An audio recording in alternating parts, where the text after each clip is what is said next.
Olá, pessoal.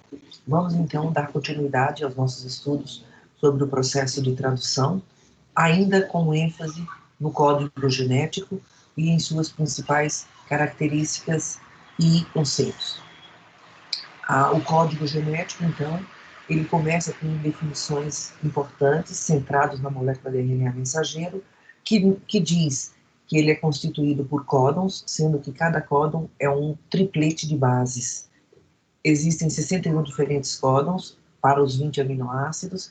O códon de iniciação geralmente é a metionina e o códon é o AUG. Existem 3 códons de terminação que não codificam nenhum aminoácido. E nós temos, nesse contexto do código genético, a molécula do tRNA como central, pois ela desempenha um papel de conectar a informação de bases no mensageiro para a informação de aminoácidos na proteína. E esta conexão vai ser feita pelo pareamento de bases entre o anticódon do tRNA com o códon do RNA mensageiro. Uma vez que esse pareamento é realizado, ele vai significar, então, no processo de síntese proteica, que o aminoácido que está sendo trazido pelo tRNA no contexto do ribossomo vai ser agora utilizado e incorporado à proteína que está sendo sintetizada naquele momento.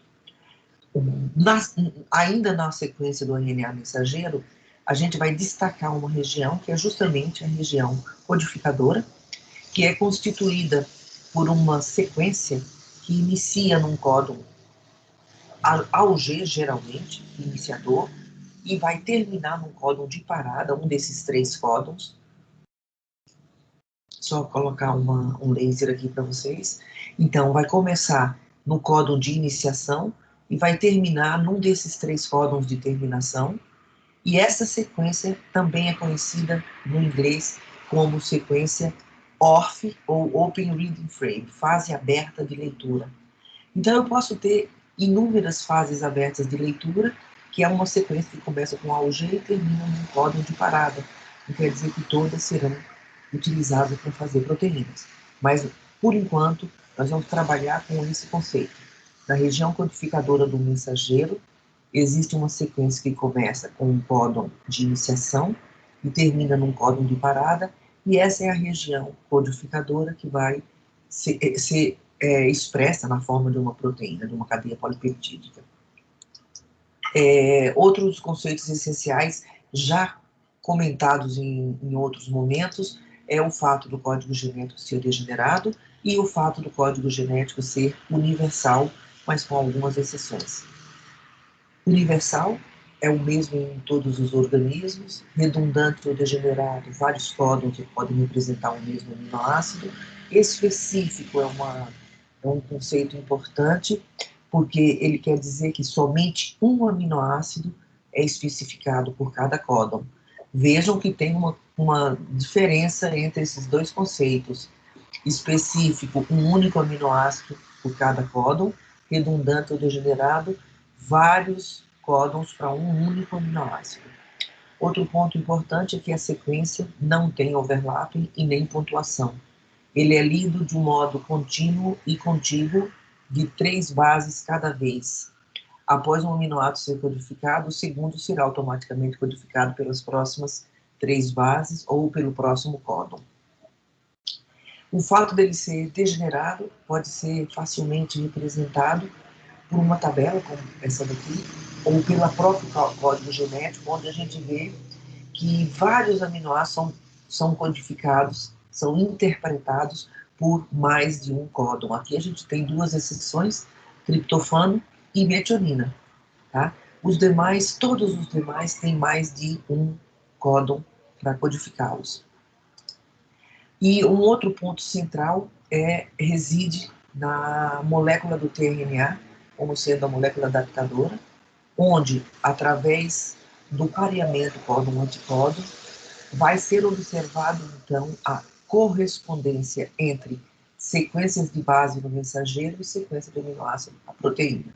Portanto, esta interação de bases vai responder por essa transferência de informação de um códon de 4 letras um código de 20 letras. E daí a ideia de ser uma molécula adaptadora, uma molécula que conecta bases no mensageiro e sequência de aminoácidos na proteína. Nessa figura, mais uma vez, imagina que essa figura é o tipo de interação que vai ocorrer no contexto do ribossomo, durante o processo de síntese proteica. Então, é importante observar aqui este pareamento de base. É importante entender esta conexão entre anticódon e códon. Ela é simples, mas ela precisa ser olhada com bastante atenção. Todo o pareamento de ácidos nucleicos, no caso tRNA e o RNA mensageiro, ele se dá de modo antiparalelo. Existe essa configuração que é sempre respeitada. 5' 3', 3', 5'. Nesse sentido, como o mensageiro é lido do 5' para o 3', é importante que a gente, sempre que vai fazer qualquer correlação códon-anticódon, que a gente utilize essa orientação, escrevendo o mensageiro, os códons, na direção 5', 3', e nesse sentido o tRNA ele vai entrar dessa forma. Para ele ficar pareado com o mensageiro, ele entra dessa maneira antiparalela. Então, eu estou dando acho que pela primeira vez, esta numeração das bases do códon 1, 2, 3. Sempre o 1 é a base na posição 5' e o 3 é a base na posição 3'. Do anticódon vai seguir a mesma regra. A posição 1 do anticódon é a base voltada para o 5' e a posição 3 é a base voltada para o 3'. Nesse sentido, eu chamo atenção para esse pareamento de base que se dá entre a posição 1 do anticódon com a posição 3 do códon. É importante vocês fixarem esta situação, porque isso aqui vai ser importante logo mais à frente. Eu vou antecipar. Nessa posição, tanto vai ser observado o pareamento de bases do tipo Watson-Crick, ou seja, o pareamento convencional, como o pareamento diferente, com diferentes características, que é o pareamento do tipo Wobble. Tá? Nós vamos falar sobre esse pareamento Wobble. Nos livros textos existe uma explicação que não é muito adequada, e eu vou chamar bastante atenção para isso logo mais à frente. Os códons não se sobrepõem, pode ser visto facilmente nessa figura, onde eu tenho aqui esse conjunto de sequências, esse conjunto de bases. Se eu tenho esse conjunto de bases, e peço para vocês quantos códons eu posso ter aqui, apenas 3. Tá? Se ele não sobrepõe, eu só posso ter 3 códons. Se ele fosse um códon que se sobrepusesse, eu teria muito mais. Eu teria uma combinação aqui que seria bastante grande de códons. Então, o que importa é trazer esta informação aqui que vocês estão vendo na primeira linha dessa figura. O fato do códon ser constituído por 3 bases traz a possibilidade de 3 fases de leituras possíveis, ou seja, num mensageiro poderia ter 3 ORFs. É verdade? É, mas geralmente a gente vai observar que uma fase é escolhida. Então, preste atenção nessa sequência de base do RNA mensageiro. Veja que é a mesma, UC, UCG, UC, UCG e assim vai. Se for escolhido esta primeira base para começar a sequência, o conjunto de códons, a primeira fase de leitura seria UC, UCG, GAC e assim vai. Mas se eu não estabeleci isso ainda, eu posso dizer, não, o conjunto de códons começa a ser lido a partir da segunda base. Então, o conjunto de códons será definido de maneira diferente. O CU, CGG, ACC. Não, mas não é a segunda, é a terceira. Então, eu tenho CUC, GGA e assim por diante. Se a gente observar os códons UUC, ele é diferente de UCU, que por sua vez é diferente de CUC. Significa que, dependendo da fase de leitura escolhida, eu tenho diferentes códons, que por sua vez vão dar origem a diferentes sequências de aminoácido. Então, vamos olhar, não é a mesma sequência, mas não importa. Se eu tenho essa sequência CUC, AGC, GUU, ACC, a sequência pode ser leucina, serina, valina e treonina. Isso se eu usar a primeira fase de leitura. Mas e se eu usar a segunda? A sequência vai ser diferente. Vai ser UCA, GCG e assim por diante. O primeiro aminoácido vai ser serina, alanina, leucina, completamente diferente de se a primeira fase de leitura fosse escolhida. E assim sucessivamente, se eu escolhesse a terceira fase. Eu teria glutamina, arginina, tirosina e histidina. Significa que, dependendo de qual fase de leitura é escolhida, eu tenho sequências polipeptídicas completamente diferentes. No processo de tradução celular, a definição da fase de leitura é essencial, porque senão, a cada momento que um gene fosse expresso, eu teria uma sequência de proteína completamente diferente.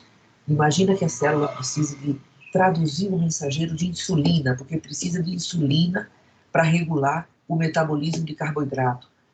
No momento A, eu faço insulina e ela vai cumprir o seu papel, mas em outros momentos eu faria proteínas completamente diferentes, ou seja, eu não traria a resposta que a célula está sinalizando. Então, a fase de leitura, a definição da fase de leitura é essencial e é um dos primeiros pontos de grande importância no processo, na atividade de regulação da síntese proteica. Voltando, então, à definição de região codificadora, IORF, é importante, então, recolocar, sedimentar esse conceito. ORF é uma região que começa com um códon de iniciação e termina com um códon de parada. Muito frequentemente, ela se encontra mais ou menos no interior da molécula de RNA mensageira, que antecede uma região 5' não traduzida e é seguido por uma região 3' não traduzida. Lembrando que uma ORF especifica uma única proteína.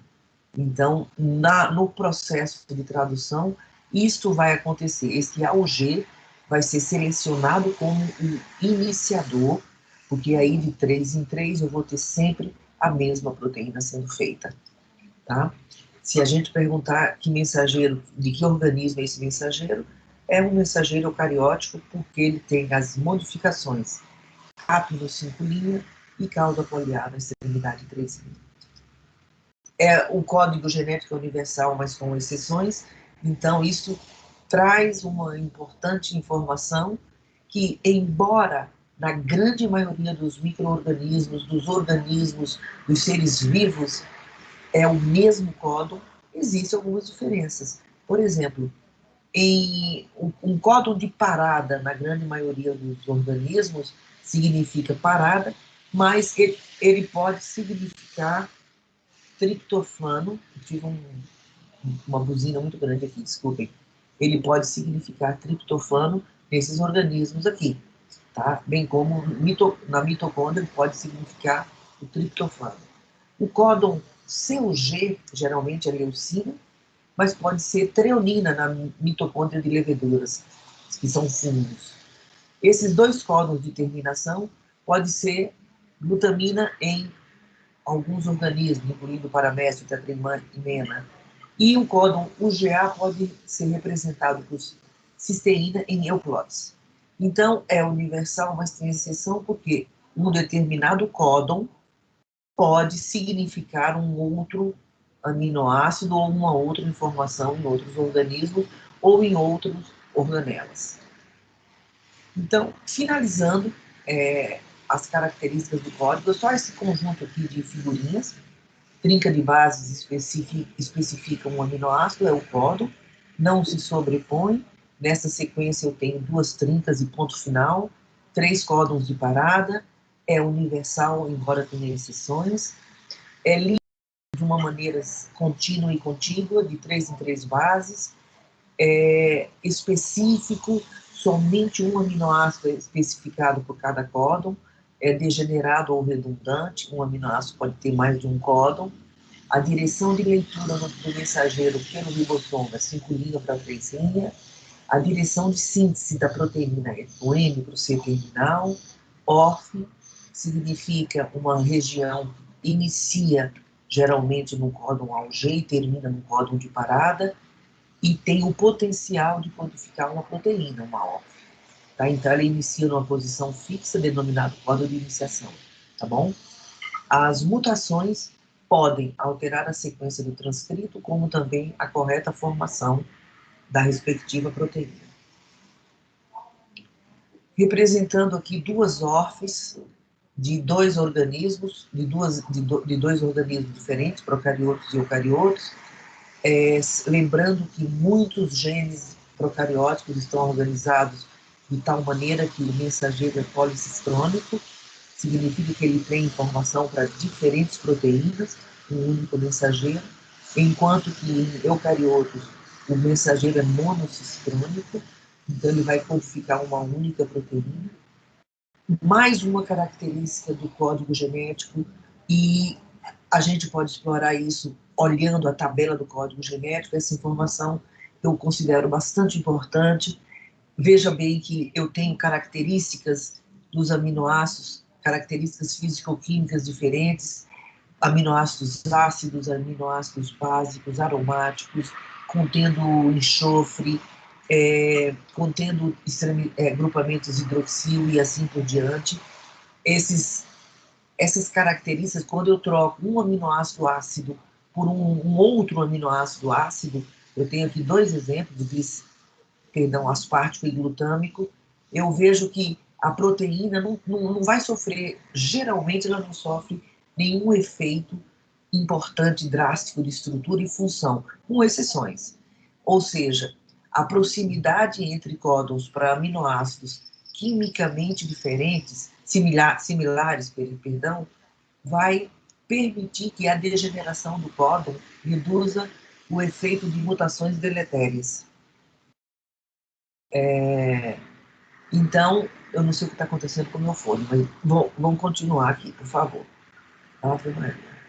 Bom, essa informação, gente, é importante porque à medida que a gente preocupa com as mutações e os efeitos deletérios, os efeitos de doença que elas podem trazer, essa característica do código genético favorece que, dependendo da posição da mutação, não vai sofrer efeito nenhum no que diz respeito a uma proteína funcional. Um outro ponto que eu quero chamar a atenção para vocês são os próximos 2 slides, que conta sobre a origem do código genético. Eu não estou falando quase nada sobre isso. O professor Marcelo disponibilizou uma videoaula que fala exatamente uma história belíssima da origem da vida, na verdade, que coincide com a gente entender a origem do código genético, e eu convido vocês a olharem essas videoaulas, e é super importante que vocês façam isso.